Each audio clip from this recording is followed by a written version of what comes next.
እኔ እውነት ለመናገር ያክል ቪዲዮ መስራት አልፈለግኩም፣ ግን የሆነ ነገር አስቆኝ አቤት አቤት አቤት አቤት አብርሽ ናፍቀሽኛል አላለም?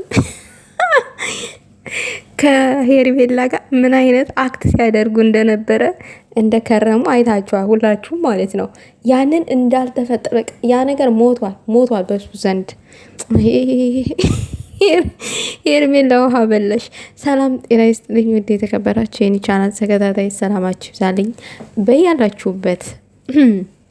እስቲ ትንሽ ልበል። እኔ ትንሽ ማለት ፈልጌ ነው የመጣሁት ማለት ነው ትላላችሁ። አብርሽ ከሄርሜላ ጋራ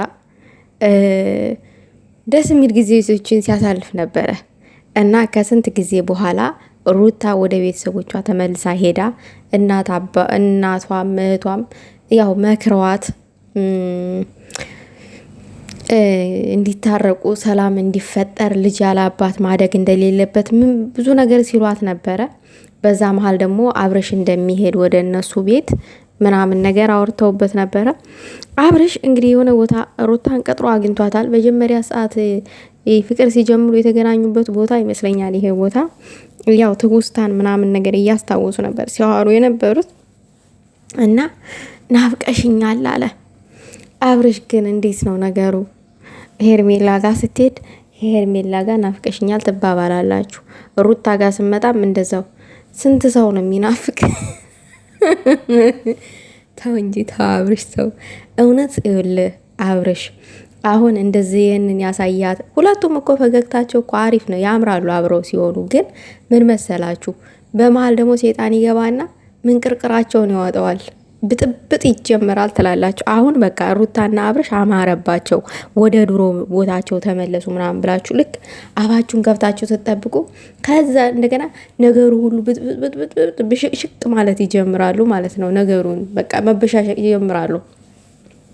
አሁን አብርሽ ምንም ነገር እንዳልተፈጠረ ምንም ነገር ሲያደርግ እንዳልነበረ ምናምን ይሆናል የለ 2 አመት ከሄርሜላ ጋራ የ2 አመት ታሪክ ወይንም የ1 አመት ታሪክ ምናምን ነገር ከእሷ ጋር ምናምን እንደዛ አይነት ላይፍ ያሳለፈ ነው አድርጎ ያሰበው። በቃ እንደዛ የተረሳ ምናምን ነገር። አሁን ትናንት ወዲያ አብራችሁ አልነበራችሁ እንዴ? ስትተሻሹ አልነበራችሁ እንዴ? የሆነ ሴት መጣ ጉንጭ ስምካት ሳሚው እያለች ስትቀጣቀጣ አልነበረ? አብርሽ ግን እኔ ማለት የምፈልገው ነገር ምንድን ነው፣ እንደው ሩታን እንዳትጎዳት በድጋሚ የምር እንዳትጎዳት። በእርግጥ አንተ ምንም የጎዳት ነገር የለም፣ እሷ ነች አልፈልግም ያለችው። ግን ምን መሰረክ አሁን እዚች ጋር ነገሮቹ ተስተካከሉ፣ በቃ ከሄርሜላ ጋር አብርሽ ዳግም አይገናኝም ብላ አምና ስትቃበልክ እንደገና ደግሞ ያቺ ሄርሜላ መታ እንደዚህ አይነት ይሄ የሚያምር ጣፋጭ ፍቅራችሁን ብልሽት ታደርገዋለች። በእርግጥ እኮ ሄርሜላ ስለምትችል እኮ ነው። ስለምትችል ስላችሁ ምኑ ጋር መሰላችሁ? በቃ ፈታ ማድረግ ትችላለች፣ ትጫወታለች፣ ትስቃለች፣ ጥርሷ ይከደን ምናምን ቅብጥብጥ ነገር ነች፣ በቃ የሌለ ማለት ነው። አብርሽ ደግሞ ያ ነው የሚያስደስተው። የሆነ እንደዚህ አብሮ መሳቅ፣ መጫወት፣ ፈታ ማለት ጭንቅ አይወድም። እኔ አብርሽ እንደተረዳሁት አንድ የተረዳሁት ነገር ከአብርሽ ጭቅጭቅ ምናምን አይወድም። እኔም አልወድም። እግዚአብሔር ግደሉኝ፣ እኔ ጭቅጭቅ አልወድም። እኔ የሚጨቃጨቀኝ ሰው አልወድም። በሆነ ባልሆነው ኝኝ የሚለኝ ሰው አልወድም። የሆነ ነገር ተፈጥሯል፣ በስነ ስርዓት ያስረዳኝ፣ ካልቻለ ይዝጋኝ፣ አለቀ እንጂ ተነስቶ ርብ ቤተሰብ ራሴን በጣም ነው የሚያመኝ። እኔ እያሾፍኩኝ ምናምን አይደለም፣ በጣም ራሴን ያመኛል። እንደዛ አይነት ጭቅጭቅ አይመቸኝም እኔ እና አብርሽም ፈታ ብሎ መኖር ነው የሚፈልገው። አብርሽ ብቻ አይደለም ማንኛውም ወንድ ጭቅጭቅ አይወድም። አሁን አብርሽ እና ሩታ ያለፈ ትዝታቸውን እያስታወሱ አወሩ፣ ተጫወቱ፣ የልባቸውን ምናምን ነገር ግን ያገናኛቸው ዛሬ ላይ ማን ነው? በሆዷ የያዘችው ልጅ ማን ነው? ሌላው የሩታ እናት ናቸው ያገናኟቸው እነዚህ ልጆቹን በድጋሚ። ነገር ግን ሩታ ወደ ቤተሰቦቿ ባትሄድ የአብርሽና የሩታ ብሽቅሽቅ በዛ ያቆም ነበር፣ ይቀጥል ነበር። ይችን እንኳን ለሰከንድ አይገናኙም ነበረ። ቢገናኙም እንኳን እንደዚህ ሰላማዊ ሆነው የሚያወሩ አይመስለኝም። እንደዚህ ይሄ ፈገግታ ምናምን እንዴ! ትናንትና እኮ ፈገግታ ውዶች በጣም አስደንግጦኛል። የሩታ ፈገግታ የአብሬሽ ፈገግታ ምናምን ነገር በጣም ነው ያስደነገጠኝ። እና ይሄ እንዲሆን ያደረጉት አንደኛ እናት ናቸው። ሁለተኛ ደግሞ ያው ልጁ በሆዱ የያዘችው ልጃቸው ነው። ግን አብርሽ አትሰክሰን፣ የምር ናፍቀሽኛል። ተው እንጂ አብርሽ ተው። ለማንኛውም ግን እንዴት አትናፍቅክ? አስበዋል እንዴ? የልጅህ እናት አብራችሁ ብዙ ነገር የታማችሁ ብዙ ነገር ያሳለፋችሁ ብዙ ውጣ ውረድ አልፋችሁ ነው እዚህ የደረሳችሁ አይደለም?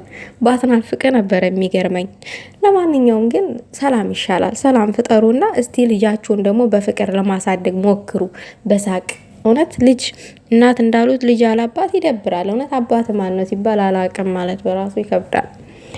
እና ከልጅነት ጀምሮ ለልጅ ፍቅር እየሰጠ የአባትነት ፍቅር እየሰጠ ካጠገቧ ሆነክ ብታሳድግ ጥሩ ነው። ይሄ የምትፈልጊው ነገር ሲኖር ፈልጊ ምናምን ነገር አይሰራም።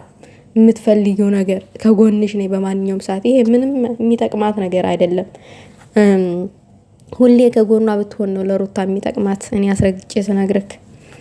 ለማንኛውም ግን ምርጫው የእናንተ ነው፣ እኛ አይደለንም። እኛ የእናንተ ተመልካቾች ነን። እንደ ሀሳብ ግን ተጎኗ ብትሆን ጥሩ ነው። እንደ ሀሳብ ሰጪ አይደለን። ምርጫው ግን እናንተ ጋር ነው። ዋናው የእናንተ ውሳኔ ነው። እና ሩታ ደግሞ ፈጣሪ መብርሃን ሁለት ታሪክሽ እንደዚህ ቀጥይበት በዙ